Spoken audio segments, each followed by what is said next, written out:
Hello friends, আশা করি সবাই খুব ভালো আছেন। আজকে আপনাদের জন্য নিয়ে এলাম নতুন একটি রেসিপি। আজকে তৈরি করব ঝোল ঝোল আমের চাটনি। ভাত খাওয়ার শেষে এই আমের চাটনি পাতে পড়লে তা খেতে বেশ ভালোই লাগে। কিভাবে এই আমের চাটনি তৈরি করবেন তা দেখে নেওয়া যাক আজকের এই ভিডিওতে। এবং চ্যানেলে নতুন হলে চ্যানেলটিকে অবশ্যই সাবস্ক্রাইব করে পাশে থাকবেন।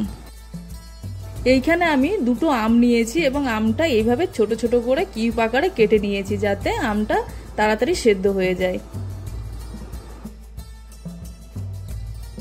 প্রথমে একটা ভাজা মশলা তৈরি করব। তার জন্য এইখানে আমি 3টে শুকনো লঙ্কা, 1 চামচ পাঁচফোড়ন ও 1 চামচ মৌরি দিয়ে দেব এবং এগুলোকে আমি কম আঁচে ভালোভাবে ড্রাই রোস্ট করে নেব। ভালোভাবে ড্রাই রোস্ট হয়ে গেলে কালারটা অনেকটা চেঞ্জ হয়ে আসবে, তখনই আমি নামিয়ে নেব।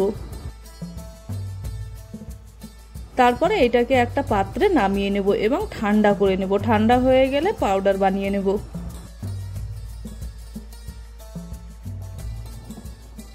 প্রথমে এখানে কড়াইতে তেল দিয়ে দেব, সরষের তেল। তেলটা গরম হয়ে গেলে এখানে আমি 2টো শুকনো লঙ্কা ও 1/2 চামচ সরষে দিয়ে দেব ফোড়নের জন্য। ফোড়নটা কিছুক্ষণ চালিয়ে নিয়ে তারপরে এখানে আমি কেটে রাখা আমগুলো দিয়ে দেব।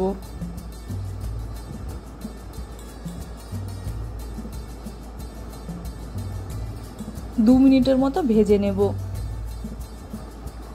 আমগুলো 2 মিনিট ভাজার পর এখানে আমি দিয়ে দেব স্বাদ অনুযায়ী লবণ ও সামান্য হলুদ গুঁড়ো।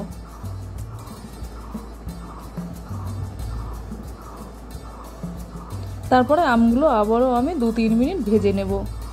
2-3 মিনিট পর এখানে আমি দিয়ে দেব জল, যাতে আমগুলো সেদ্ধ হয়ে যায়।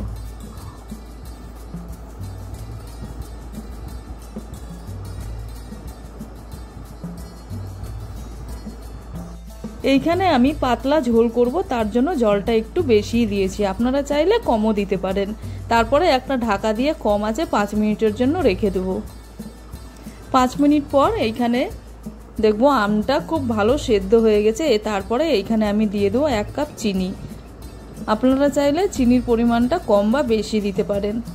তারপরে চিনিটা ভালোভাবে মিশিয়ে নেব, যাতে চিনিটা ভালোভাবে গলে যায়।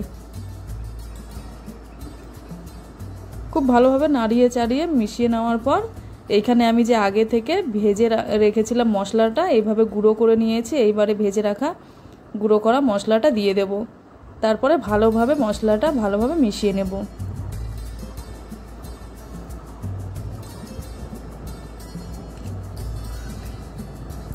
তাহলেই তৈরি হয়ে যাবে আজকে আমার আমের চাটনি রেসিপি।